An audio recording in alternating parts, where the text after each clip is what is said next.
হযরত ওমর ফারুক রাদিয়াল্লাহু তাআলা আনহু তার দরবারে এক লোক তার সন্তানকে নিয়ে হাজির হলেন। বললেন, খলিফাতুল মুসলিমিন, আমার সন্তান আমার কথা শোনে না, আমার সন্তান আমার কথা মানে না, আমার সন্তান আমার খেদমত করে না, আমার সন্তান আমার কথা মানে না। সাথে সাথে ওই সন্তান উল্টা প্রশ্ন করলেন, হে খলিফাতুল মুসলিমিন, সন্তানের জন্য বাপ মার যেরকম হক রয়েছে, বাপ মার জন্য সন্তানের হক আছে কিনা?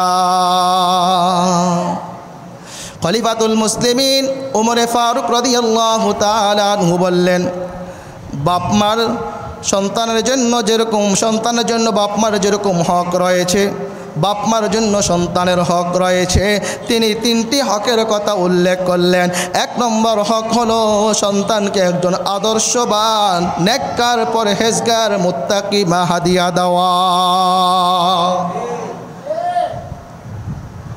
যখন মা ভালো হবে, মা যখন সৎ হবে, পৃথিবীতে তালাশ করে, ইতিহাস তালাশ করে পাওয়া যায়, যত আল্লাহওয়ালা হয়েছেন, যত বুজুর্গ হয়েছেন, যত আলেম হয়েছেন, যত বুজুর্গ হয়েছেন, খোঁজ নিয়ে দেখা গেছে ম্যাক্সিমাম আল্লাহওয়ালাদের মাও আল্লাহওয়ালা ছিলেন, ভালো ছিলেন, ধার্মিক ছিলেন।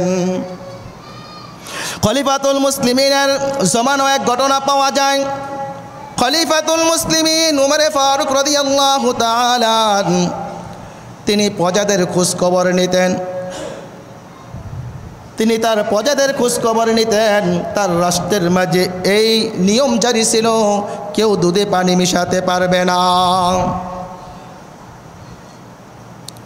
খলিফাতুল মুসলিমিন ওমরে ফারুক রাদিয়াল্লাহু তাআলা একদিন বের হলেন মানুষের খোঁজখবর নেওয়ার জন্য। মা তার মেয়েকে ডেকে ডেকে বলতেছেন, ও আমার মা, তাড়াতাড়ি ঘুম থেকে ওঠো, বকরি দহন করতে হবে এবং বকরির দুধে পানি মিশাতে হবে বাজারে বেশি টাকা লাভের উদ্দেশ্যে। এবার মেয়ে ডাক দিয়া বলতেছেন, মা আমার, খলিফাতুল মুসলিমিন উমরে ফারুকের পক্ষ থেকে কিন্তু দুধে পানি মিশানো নিষেধ। মা বলতেছেন, এই গভীর রজনীতে খলিফাতুল মুসলিমিন আমাদের এই কথা কীভাবে শুনবেন, আমাদের অবস্থা কিভাবে দেখবেন, তিনি তো দেখতে পারবেন না। মেয়ে বলতেছেন, মা আমার, কান পেতে শুনে রাখেন, যদিও খলিফাতুল মুসলিমিনকে ফাঁকি দেওয়া যায়, ওমরে ফারুকের চক্ষুকে ফাঁকি দেওয়া যায়। ওমরে ফারুক যদিও আমাদের কথাগুলো না শুনেন, কিন্তু আমাকে আপনাকে যিনি সৃষ্টি করেছেন, আমার আল্লাহকে তো ফাঁকি দেওয়া যাবে না। কি বলেন, আল্লাহকে ফাঁকি দেওয়া যাবে? হ্যাঁ, কে কোথায় কি কাজ করতেছেন, কোন অন্যায় করতেছেন, সব কিছু দেখেন তিনি কে। সুদ যারা খায় আল্লাহ দেখেনি, সুদ যারা খায় আল্লাহ তাদেরকে দেখেনি, সুদ যারা খায় আল্লাহ তাদেরকে দেখে না, না দেখে। ঘুষ যারা খায় আল্লাহ তাদেরকে দেখেন, জিনা যারা করে আল্লাহ দেখেননি, দেখেন, সব কিছু আমার আল্লাহ দেখেন। মেয়ে বলতেছেন, খলিফাতুল মুসলিমিনকে ফাঁকি দিতে পারবেন, কিন্তু আমার আল্লাহকে তো ফাঁকি দিতে পারবেন না। এই কথাগুলো কিন্তু উমরে ফারুক বাইরে দাঁড়া শুনতেছেন। এই যে মা মেয়ে যে কথা বলতেছেন, এই কথাগুলো খলিফাতুল মুসলিমিন বাহিরে দাঁড়া শুনতেছেন। এবং পরক্ষণে তিনি বললেন, তিনি বাড়িতে এসে বললেন যে আগামীকাল আমি যখন সিংহাসনে বসবো তখন তুমি আমার সেখানে যাবে। মেয়েকে বলে গেছে। মেয়ে সেখানে উপস্থিত পুরা ভরা মজলিসের মাঝে খলিফাতুল মুসলিমিন তার ছেলের সাথে এই মেয়ের সাথে বিবাহ পড়ে দিয়েছে, বলে সুবহানাল্লাহ। আর এই মেয়ের গর্ভে আল্লাহ তাআলা উমর ইবনে আব্দুল আজিজ, যাকে উমরে সানি বলা হয়, দ্বিতীয় উমর বলা হয়, উমর ইবনে আব্দুল আজিজ রহমাতুল্লাহ আলাইহি জন্মগ্রহণ করেছেন, যার শাসন আমল সম্পর্কে বলা হয় বাঘ এবং বকরি একই গাছ থেকে পানি পান করেছে, বাঘ বকরির গায়ে আক্রমণ করার সাহস পায়নি, বলে সুবহানাল্লাহ। তার রাজত্বকালে মানুষ জাকাতের টাকার দেওয়ার জন্য মানুষের অভাব ছিল না, কিন্তু জাকাতের টাকা গ্রহণ করার মতো মানুষ ছিল না। এত ফতুহাত, এত বিজয় হয়েছে, এত টাকা পয়সা, ধন দৌলত, স্বর্ণ, আপনার অলঙ্কার আল্লাহ তাআলা এত পরিমাণ অধিক বাড়িয়ে দিয়েছেন। আল্লাহর ওয়াদা আছে, যদি ইনসাফের সাথে রাষ্ট্র পরিচালনা করে, ন্যায় পরায়ণতার সাথে রাষ্ট্র পরিচালনা করে, আল্লাহ পাক রব্বুল আলামিন আসমান থেকে তাকে সাহায্য করবেন। সুবহানাল্লাহ। তো ভালো মেয়ের গর্বে কি হবে? ভালো সন্তান হবে। মান্দাল গাছ লাগাই আপনি ফজলি আমের আশা করবেন, এটা হতে পারে না, ঠিক কিনা বলেন? হযরতে আশরাফ আলী থানভী রহমাতুল্লাহি আলাইহি বাস্তব একটি ঘটনা উল্লেখ করেছেন। এক দম্পতি তারা বিবাহ করেছেন, বিবাহ করার পরে পাক্কা নিয়ত করেছেন যে আমরা আজ থেকে আর কোনো গুনার কাজ করব না, 5 ওয়াক্ত নামাজ পড়ব, আল্লাহর হুকুম মানব, রসুলের তরিকা মতো চলব, চুরি করব না, জিনা করব না, ব্যভিচার করব না, সুদ খাইব না, ঘুষ খাইব না। যেরকম নিয়ত করেছেন ঠিক তেমনই কাজ করেছেন। আল্লাহ পাক রব্বুল আলামিন তাদের গর্ভে সন্তান দান করলেন। সন্তান যখন দুনিয়াতে আসলেন, একটু বড় হইলেন, বাবার সাথে হাঁটতে শিখেছেন। বাবা একদিন হাতে ধরে তাকে নিয়ে বাইর হইলেন। সন্তান বড় হওয়ার পরে বাবা সন্তানের হাত ধরে একটু বাহিরে গেলেন। একটু সামনে যাওয়ার পরে সন্তান একটা বড়ই গাছ দেখলেন। বড়ই গাছ দেখে ওই বড়ই গাছ থেকে বড়ি পাড়ার জন্য চেষ্টা করলেন। সন্তানের বাবা অবাক হয়ে গেল, ব্যাপারটা কি? আমার সন্তান মানুষের গাছের বড়ি পাড়ার জন্য সে কেন চাচ্ছে? আমরা তো এমন কোনো অন্যায় করি না, অপরাধ করি নাই, চুরি করি নাই, ডাকাতি করি নাই, কিন্তু আমার সন্তান এই অভ্যাসটা তার কোথায় থেকে আসলো? এবার স্বামী বাড়িতে চলে গেলেন। বাড়িতে গিয়ে তার স্ত্রীকে জিজ্ঞাসা করলেন, আজকে আমার এই ঘটনা ঘটেছে যে তোমার সন্তান মানুষের গাছ থেকে বড়ি পাড়ার জন্য উদ্বুদ্ধ হয়েছেন, মানুষের কাছে বড়ি পেরেছেন, কারণটা কি? এবার মহিলা বলতেছেন, বানের স্বামী আমার এই সন্তান যখন আমার গর্ভে ছিল, আমার পেটে ছিল, আমিও পার্শ্ববর্তী এক বাড়ির গাছ থেকে না বলে না অনুমতি নিয়ে একটা বড়ি পেরে খেয়েছিলাম। বলতেছে ওই যে আসরটা মা যে চুরি করে অন্যের গাছ থেকে একটা বড়ি খেয়েছিল, ওই আসরটা সন্তানের উপরে পড়েছে। আসর আছে, প্রভাব আছে। এই জন্য কি লাগবে? ভালো মা লাগবে, একজন ভালো মা উপহার দিতে হবে। 2 নম্বর, সন্তান যখন দুনিয়াতে আগমন করবে, সন্তানের জন্য একটা ইসলামিক নাম, একটা সুন্দর নাম, একটা উত্তম নাম রাখতে হবে। উত্তম নামেরও কি আছে? প্রভাব আছে। এক ব্যক্তি তার ছেলের নাম রাখছে কালিমুল্লাহ। কালিমুল্লাহ, সব সময় শুধু অসুস্থতা লেগেই থাকে, অসুস্থতার পিছু ছাড়ে না, রোগ সুখ অসুখ বিসুখ সব সময় লেগেই থাকে। এখন ওই বাবা তার সন্তানকে নিয়ে জামানার মুজাদ্দিদ আশরাফ আলী থানভী রহমাতুল্লাহি আলাইহির নিকটে আসলেন। এসে বলেন, হুজুর আমার সন্তানের সবসময় অসুখ বিসুখ লেগেই থাকে। জিজ্ঞাসা করলেন, তোমার সন্তানের নাম কি? বললেন যে কালিমুল্লাহ। বলে কালিমুল্লাহ অর্থ তো আহত। হযরত আশরাফ আলী থানভী রহমাতুল্লাহ তার নাম পরিবর্তন করে নাম রেখে দিলেন সালিমুল্লাহ। কালিমুল্লাহ বাদ দিয়ে কি নাম রাখলেন? সালিমুল্লাহ রাখলেন। আলহামদুলিল্লাহ, কিছুদিন ভিতরেই ওই সন্তান পরিপূর্ণ সুস্থ হয়ে গেছে। পরিপূর্ণ কি হয়ে গেছে? সুস্থ সবল হয়ে গেছে। এই নামের অর্থ হলে কি? সুস্থতা, আরোগ্যতা। এই জন্য নামের কি পরে প্রভাব পড়ে। দেখেন শিয়া যারা আছে, শিয়ারা কিন্তু আলী রাদিয়াল্লাহু তাআলা আনহু অতিভক্তি কেন? অতিভক্তি চোরের লক্ষণ। শিয়ারা শাইখাইন হযরত উমরে ফারুক এবং আবু বকরকে তারা কি করে? তারা বলে তারা জুলুম করেছে, অত্যাচার করেছে। রসুলের পরে খেলাফতের দায়িত্ব পাইতো হযরতে আলী, কিন্তু উমরে ফারুক আবু বকর তারা জুলুম করে, অত্যাচার করে হযরতে আলীকে না দিয়ে তারা কি হয়ে গেছে? নিজে খলিফা হয়ে গেছে। নাউজুবিল্লাহ বলেন। তো তারা চরম বিদ্বেষী ছিলেন। আবু বকর উমরকে তারা দেখতেই পারতেন না। তো একজন শিয়া সে 2টা গাধা পালতো। কয়টা গাধা? 2টা গাধা পালতো। সে একটা গাধার নাম রাখছে উমর, আরেকটা গাধার নাম রাখছে আবু বকর। নাউজুবিল্লাহ বলবেন না?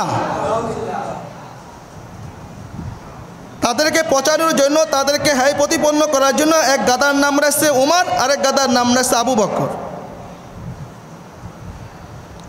তো ঘটনাক্রমে একদিন এক গাদায় লাত্তি মেরা একবারে মালিকরে জাগাত শেষ করে দিস। এক গাদায় লাত্তি মাইরা জাগাত এক মালিককে শেষ। খোঁজখবর নিয়ে জানা গেছে যেই গাদা লাত্তি মারছে ওই গাদার নাম ছিল উমর। উমরের মাঝে তেজস্বী বাবা আসেনি? বলেন আসেনি তেজস্বী বাপ?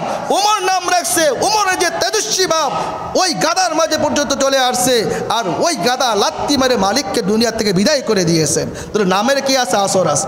আমরা কি নাম রাখবো? টেম্পু, বল্টু, হ্যাঁ, তেজপাতা, কি কামরাঙ্গা পাতা নাম, এগুলা নাম? দীপা, দীপ্ত, এগুলো নাম রাখি আমরা? আমরা মুসলমানের সন্তান, আমাদের নাম শুনলে পার্থক্য করা যাবে না এই সন্তান কি মুসলমানের সন্তান না কাফেরের সন্তান, ঠিক কিনা বলে? নাম রাখতে হবে ইসলামিক মাইন্ডের নাম, ভালো নাম রাখতে হবে। ভালো নাম রাখলে এই সন্তান দুনিয়া তো ভালো নামের প্রভাবে সে সুস্থ থাকবে, ভালো থাকবে, এবং এই ভালো নামের উসিলায় হাসরের ময়দানেও আল্লাহ পাক রব্বুল আলামিন জান্নাত দান করবেন। সুবহানাল্লাহ। হাসরের ময়দানে, কিয়ামতের ময়দানে আল্লাহ ডাকবেন হযরত ইব্রাহিম নবীকে, ও ইব্রাহিম কোথায় আছো? সমস্ত ইব্রাহিমরা দৌড় দিবে, সমস্ত যারা যারা ইব্রাহিম নাম সবাই দৌড় দিবে। আল্লাহ বলবেন, যেহেতু তোমরা আমি নবী ইব্রাহিমের সাথে আমার বন্ধু আমার নবী ইব্রাহিমের নামের সাথে মিলে নাম রাখছো, আজকে ইব্রাহিমের নামের খাতিরে আমি তোমাদের সকলকে মাফ করে দিলাম। সুবহানাল্লাহ। তাহলে নামের প্রভাব দুনিয়াতেও আছে, পরকালও আছে। তাহলে সন্তানের নাম ভালো নাম রাখবো তো ইনশাআল্লাহ। আলহামদুলিল্লাহ, আমি দেখছি যখন এই বয়ানগুলো করি অনেক মা বোনেরা, অনেক এলাকার বাবারা নিয়ে আসে, হুজুর আমার মাতির নামটা পরিবর্তন করে দেন, আমার এই ছেলের নামটা পরিবর্তন করে দেন, আমার এই মেয়ের নামটা পরিবর্তন করে দেন। আমিও মাদ্রাসায় অনেক ছেলে মেয়েদের নাম কি করে দেয়, পরিবর্তন করে দেয়, যাদের নামের অর্থ দেখি ভালো না, সুন্দর না, নাম পরিবর্তন, বাপ গার্জিয়ানকে ডেকে নাম পরিবর্তন করে সুন্দর একটা নাম রেখে দেয়। 3 নম্বর, সন্তান যখন বড় হবে, কথাবার্তা শিখবে, তখন 3 নম্বর যে বাপমার উপর সন্তানের অধিকার, সে অধিকার হলো ওই সন্তানকে কোরআন শিক্ষা দেওয়া, ওই সন্তানকে দ্বীনে মাসলা মাসাইল শিক্ষা দেওয়া, ওই সন্তানকে পাক নাপাকি শিক্ষা দেওয়া, ওই সন্তানকে আল্লাহ বা আল্লাহর রসুলের কথা শিক্ষা দেওয়া, ঠিক কিনা বলেন? আমরা তো সন্তান কথা বলতে পারলেই কি শিখাই, হাট্টি মা টিম টিম টিম, ওরা মাঠে পারে ডিম, ওদের খাড়া 2টি শিং, শিখাই না? কিন্তু শেখানো উচিত ছিল কি, যখন আমার সন্তান কথা বলতে শিখবে তাকে শেখানো দরকার ছিল বলো আল্লাহ, অথবা কালিমা শেখানো দরকার ছিল লা ইলাহা ইল্লাল্লাহু মুহাম্মাদুর রাসূলুল্লাহ। কিন্তু কালিমা শিক্ষা না দিয়ে সন্তানকে শিক্ষা দিয়ে হাট্টিমা টিম টিম টিম, ওদের খাড়া 2টি শিং, ওরা মাঠে পারে ডিম। পৃথিবীর ইতিহাসে এমন কোনো প্রাণী পাওয়া যায় নাই যাদের শিং আছে আবার তারা ডিমও পারে, এরকম কোনো প্রাণী দুনিয়াতে জন্মায় নাই। সুতরাং আপনি আপনার সন্তানকে ছোটবেলায় মিথ্যা শিক্ষা দিচ্ছেন, ওই সন্তান বড় হয়ে তো জালেম হবে, জালেম বাদশাহ হবে, যেখানে বসবে সেখানেই কলমের খোসা দিয়ে কি করবে, দুর্নীতি করবে, ঠিক কিনা বলে? আর আপনি আপনার সন্তানকে ছোটোবেলা থেকে সঠিক শিক্ষা দেন, কোরআন শিক্ষা দেন, আদব শিক্ষা দেন, ভদ্রতা শিক্ষা দেন, নামাজ শিক্ষা দেন, কালিমা শিক্ষা দেন, আল্লাহর ভয় অন্তর জাগ্রত করে দেন, এই সন্তান বড় হয়ে যেখানে বসবে সেখানে দুর্নীতির বিরুদ্ধে কথা বলবে, ঠিক কিনা বলে? আজকে আমরা আমাদের সন্তানের হক আদায় করি না, সন্তানের হক আদায় করি না। এখন হযরত উমর ফারুক রাদিয়াল্লাহু তাআলা আনহু বাবাকে ধমক দিয়া বের করে দিলেন, বের হয়ে যান, সন্তানের অধিকারের কোনো খবর নাই। সন্তানের যে 1 নম্বর অধিকার একজন দিনদার মা উপহার দেওয়া। এখন ওই ছেলে বলতাছে, তাহলে খলিফাতুল মুসলিমিন এবার আপনি শুনেন, আমার হিন্দু রমণী। 2 নম্বর, আমার বাপ আমার নাম রাখছে হাফল, হাফল অর্থ চামচিকা। 3 নম্বর হলো আমার বাপ আমাকে কোনোদিন দ্বীনি শিক্ষা দেয় নাই, কোরআন শিক্ষা দেয় নাই, ইসলাম শিক্ষা দেয় নাই, নামাজ শিক্ষা দেয় নাই, মাসলা মাসাইল শিক্ষা দেয় নাই। উমরে ফারুক রাদিয়াল্লাহু তাআলা আনহু বলে, বের হয়ে যাও, সন্তানের হক আদায় করো না, আর সন্তান থেকে তুমি খেদমত চাও। কি বলেন? সন্তানের হক যখন আমি আদায় করব, সন্তানের দায়িত্ব যখন আমি আদায় করব, ওই সন্তান বড় হইলে বাপ মার খেদমত করতে বাধ্য হবে, ঠিক কিনা বলে? এই জন্য সন্তানকে কী করতে হবে? আদর সোহাগ করে লালন পালন করতে হবে, সন্তান যাতে আপনার বিপদে চলে না যায়। এই জন্য আল্লাহ রসুল বলছেন, আলা কুল্লুকুম রাঈন ওয়া কুল্লুকুম মাসউলুন আন রাইয়াতিহি। হে দুনিয়ার মানুষ, তোমরা সকলে দায়িত্বশীল, তোমরা সকলে দায়িত্বশীল, তোমাদেরকে তোমাদের দায়িত্ব সম্পর্কে জিজ্ঞাসা করা হবে। আমি সংসারের প্রধান বাবা, আমাকে আমার সন্তান সম্পর্কে জিজ্ঞাসা করা হবে, আমাকে আমার স্ত্রী সম্পর্কে জিজ্ঞাসা করা হবে, আমাকে আমার মেয়ে সম্পর্কে জিজ্ঞাসা করা হবে। আমি রাষ্ট্রের প্রধান, পুরা রাষ্ট্রের প্রতিটা নাগরিক সম্পর্কে আমাকে জিজ্ঞাসা করা হবে। আমি এলাকার মেম্বার, এলাকার প্রতিটা নাগরিক সম্পর্কে আমাকে জিজ্ঞাসা করা হবে। আমি এলাকার চেয়ারম্যান, এলাকার প্রতিটা নাগরিক সম্পর্কে আমাকে জিজ্ঞাসা করা হবে।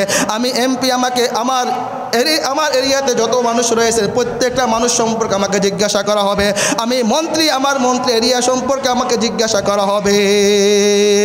আলা কুল্লুকুম রাঈন ওয়া কুল্লুকুম মাসউলুন আন রাইয়াতিহি। প্যার হাজরিন, এই জন্য আমাদের যাদের সন্তান রয়েছে, সন্তানের হকটুকু আমরা আদায় করব তো ইনশাআল্লাহ।